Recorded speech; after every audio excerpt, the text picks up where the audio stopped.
Alors, l'esprit d'Asilomar 1975 résistera-t-il à la conquête des étoiles?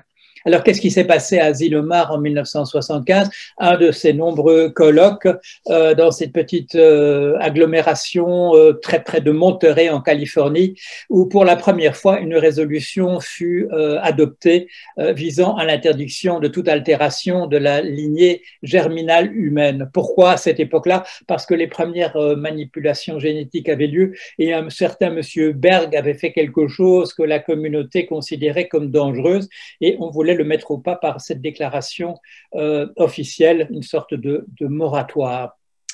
L'esprit d'Asilomar a tenu bon jusqu'ici. Il a ainsi permis que la révélation en 2018 d'une manipulation génétique affectant la lignée germinale de plusieurs fœtus soulève un tollé. Là, il y a été fait de nombreuses références ce matin. Un médecin chinois, monsieur, je vais prononcer sans doute pas de la bonne manière, monsieur le docteur Jiang Qiu avait effectué pour empêcher qu'un père Mais putain! Que se passe-t-il? Didier, Ah, Didier, pouvez-vous couper votre micro, s'il vous plaît, Il y a Didier? quelqu'un qui vient de jurer. je vous prie de m'excuser. Bon. Donc, un médecin chinois, le docteur He Jiankyu, l'avait effectué pour empêcher qu'un père séropositif ne transmette le virus du VIH à sa progéniture. Je ne reviens pas là-dessus, il en a déjà été question à de nombreuses reprises. Je mentionnerai quand même ce médecin en conclusion. L'exploration d'autres planètes en cours aujourd'hui peut être confiée entièrement à des machines de plus en plus intelligentes. Mais si celle-ci a effectivement lieu, elle n'écarte pas pour autant les tentatives de colonisation humaine. Pourquoi? Parce qu'au stade actuel de la technique, l'intelligence humaine demeure une intelligence universelle. Comme l'on parle d'une clé universelle, elle peut servir absolument à tout et se révèle en particulier opportuniste au sens que donnent à ce terme les biologistes, c'est-à-dire que devant l'obstacle, elle n'hésite pas à se tourner soudain vers une solution d'un tout autre ordre que celle qui avait été d'abord envisagée. Dans le cas de Mars, en particulier, la mise au point d'une exploration robotique de plus en plus poussée et en cours en ce moment même ne décourage pas les projets parallèles de colonisation. Monsieur Musk parle encore d'un projet de Mars pour l'année prochaine. C'est un petit peu prématuré, certainement. Tout se passe comme si le genre humain, disposé à ne pas mettre tous ses œufs dans le même panier, travaillait activement à mettre au point le plan B d'une colonisation de l'espace et pourquoi pas des étoiles au cas où notre planète d'origine cesserait de tolérer plus longtemps nos excès. Ne serait-ce qu'une colonisation de Mars exige cependant que soient déjà résolues certaines questions cruciales, car, nous disent les experts, j'ouvre les guillemets, lors d'un voyage vers Mars, 5% des cellules des astronautes mourraient et leur risque de cancer approcherait les 100%. Je vous rappelle qu'un voyage vers Mars prend 7 mois, sans compter la durée du séjour sur place. Ainsi, la protection du génome contre les mutations dues aux astroparticules, qu'on appelait autrefois les rayons cosmiques, un problème qui se pose déjà aujourd'hui pour le personnel navigant des vols long courriers. Ainsi aussi de la lutte contre les effets irréversibles en termes de perte osseuse des longs séjours en apesanteur, de l'ostéoporose. Un scepticisme de bonne aloi accueille dans les grands publics les projets d'inverser le processus de vieillissement et d'assurer aux individus une semi-immortalité ou en tout cas une vie 10 fois plus longue qu'aujourd'hui. S'il est vrai qu'un succès dans ce domaine bénéficierait surtout aux personnalités les plus narcissiques parmi nous et pourrait provoquer rapidement un engorgement démographique, ce ne serait pas le cas dans le cadre d'une conquête des étoiles où des progrès de ce type permettraient que soient envoyés dans l'espace les individus en surplus, adaptés à de telles expéditions qui, dans l'état actuel de la technique, durent au minimum des milliers d'années, toute hypothèse d'un éventuel retour étant exclue. Et donc, si nous voulons que des populations restent sur des territoires extrêmement lointains, il faut que nous envisagions que d'une certaine manière, leur génome ait été modifié pour survivre à des conditions aussi dures. Le corps de l'être humain n'est pas conçu en aucune manière pour se déplacer jusqu'ici dans d'autres environnements que l'environnement de la Terre. Il y a adaptation mutuelle, pourrait-on dire, entre l'être humain et la planète qui l'accueille. Les manipulations de divers types, les prothèses invasives, les processus de enhancement, le vieux mot français enhaussement, que l'on appelle aujourd'hui augmentation, appartiennent toujours à cette zone de confort marginal, provoquant le dégoût de certains, mais aussi bien l'enthousiasme de certains autres. Mais les esprits évoluent rapidement dans ce genre de domaine. Pensons au tatouage. Passé en une seule génération de la culture des seuls bagnards et autres repris de justice à celle des mères de famille. Rien ne nous a jamais retenu d'appliquer par ailleurs à nos animaux domestiques des techniques innovantes que nous réprouvons quand il s'agit de nous. Or, sur le plan biologique, la barrière est mince qui sépare ces animaux de nous-mêmes. Dans les premières années du XIXe siècle, Johann Friedrich Blumenbach, l'inventeur entre autres du mot ethnologie, notait les parallèles existants entre le processus de domestication et celui de civilisation quand il s'agit de l'humain.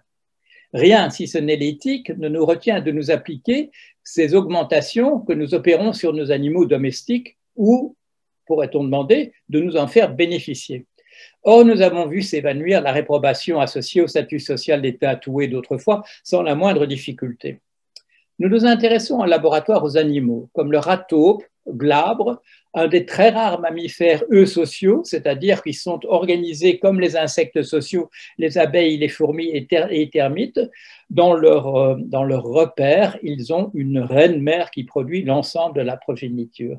Cet animal, qui ressemble effectivement à la fois à un rat et à une taupe, ne vieillit pas.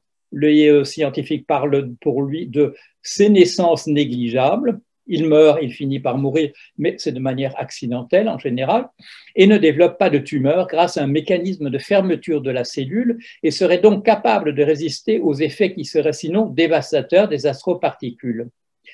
Ou bien survivre à des séjours prolongés dans le vide spatial à des températures extrêmes, comme le petit animal appelé tardigrade, capable de synthétiser son propre antigel, le tréhalose, qui remplace dans son corps l'eau à l'intérieur de ces cellules et qui peut survivre dans le créneau des températures de moins 272 degrés à plus 150. Certains biologistes sont d'avis par rapport à ces animaux qu'ils sont les seuls qui pourraient survivre à une stérilisation totale de la Terre. Or, ils nous intéressent. Nous intéresserons bientôt également à comment moins dépendre de la présence d'oxygène dans l'air que nous respirons et on pense déjà aussi à ce même rat taupe glabre qui est capable de ne pas respirer pendant 18 minutes grâce à son métabolisme spécifique de la fructose. À la suite de cela, il tombe dans les pommes, il s'évanouit et peut facilement, après un certain temps durée, être ressuscité sans la moindre difficulté. D'autres animaux résistent, comme vous le savez, à la nécessité de boire de l'eau potable. Certains animaux ne boivent pas et certains mammifères ne boivent pas et trouvent toute l'humidité nécessaire dans les plantes qu'ils mangent. Or, aucun des efforts visant à réduire ces dépendances ne pourra se faire sans modification de la lignée germinale humaine. On imagine mal que le moment venu dans la conquête spatiale, les chercheurs et autorités en charge ne se tourneront pas à ce moment-là vers le grand public pour dire « que voulez-vous, impossible de faire autrement ». À moins que, et l'hypothèse semble hélas, ou peut-être pour notre bonheur, plus que probable, la transition ait déjà eu lieu à ce moment-là, passé comme une lettre à la poste, les statues honorant l'héroïque docteur He Jiankyu, martyr, je cite, entre guillemets, d'un antique obscurantisme, comme l'on pourra dire à cette époque, ornant désormais le coin des rues, l'esprit d'Asilomar 1975 ayant été rangé depuis longtemps déjà au magasin des accessoires. Alors, je suis de formation anthropologue, c'est-à-dire que, comme vous l'avez compris, sans représentation irénique, sans représentation idéalisée du genre humain. Où en est-on à l'heure actuelle? Au plan international, à l'heure qu'il est, une quarantaine de pays découragent ou interdisent formellement toute modification de la lignée germinale. Ainsi, en Europe, 15 nations prohibent par la loi locale de telles modifications. Mais les rambardes sont très loin d'être véritablement solides. Je vais vous donner quelques éléments pour en juger. Si l'on se penche sur les différents moratoires prohibant les modifications de la lignée germinale, il justifie les prohibitions soit par des références souvent assez elliptiques, il faut bien le dire, elliptiques, soit en affirmant le caractère simplement prématuré de toute manipulation de la lignée germinale. Il est trop tôt, nous dit-on, parce que l'éventail des conséquences inattendues n'a pas encore été complètement exploré et inventorié. Voici ce qui est présenté, je vais vous citer une phrase, voici ce qui est présenté comme principe éthique de l'ingénierie germinale. Tout fœtus a le droit de ne pas être modifié génétiquement. 2. Les parents détiennent le droit de modifier génétiquement leur progéniture. Et 3. Tout enfant a le droit de naître sans maladie évitable. Vous aurez pensé tout de suite au fameux principe de la robotique, dont le caractère éventuellement contradictoire, mais certainement conflictuel, vous aura sauté aux yeux. Tout fœtus a le droit de ne pas être modifié génétiquement, sauf si c'est son intérêt selon la conception de ses parents, et ainsi de suite.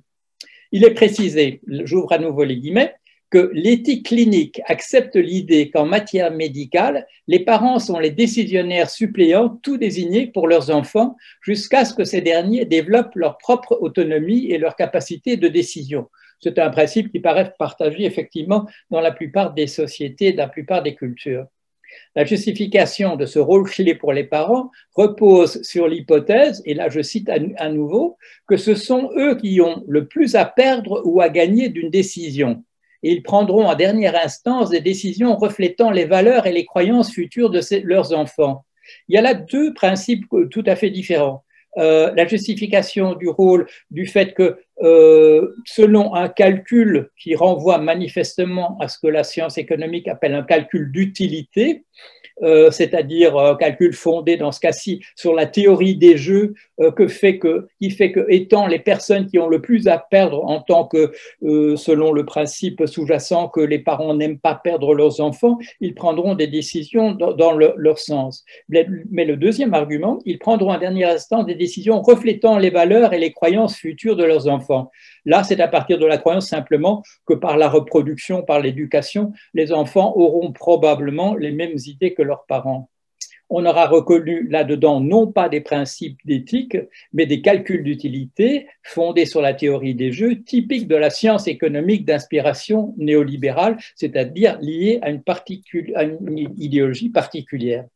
Quant au calendrier qui est envisagé, la US National Institute of Health Recombinant DNA, le comité consultatif sur l'ADN recombiné du National Institute of Health des États-Unis, déclare qu'il, et là j'ouvre les guillemets, n'examinera pas pour l'instant les propositions de modification de la lignée germinale. Notez bien le « pas pour l'instant ». Dans un article de 2015, signé par une sorte de, je dirais, de déclaration officielle d'un ensemble de médecins impliqués dans les recherches sur la lignée germinale, les médecins qui intitulé article dans la revue Nature « Don't edit the human germline », ne modifiez pas la ligne germinale. Les médecins signataires déclaraient, j'ouvre les guillemets, les applications philosophiquement ou éthiquement justifiables de cette technologie resteront discutables aussi longtemps qu'il ne sera pas possible de prouver que ces implications sont sans danger et que l'on ait obtenu pour elles les données reproductibles couvrant plusieurs générations. Notez bien là aussi longtemps que.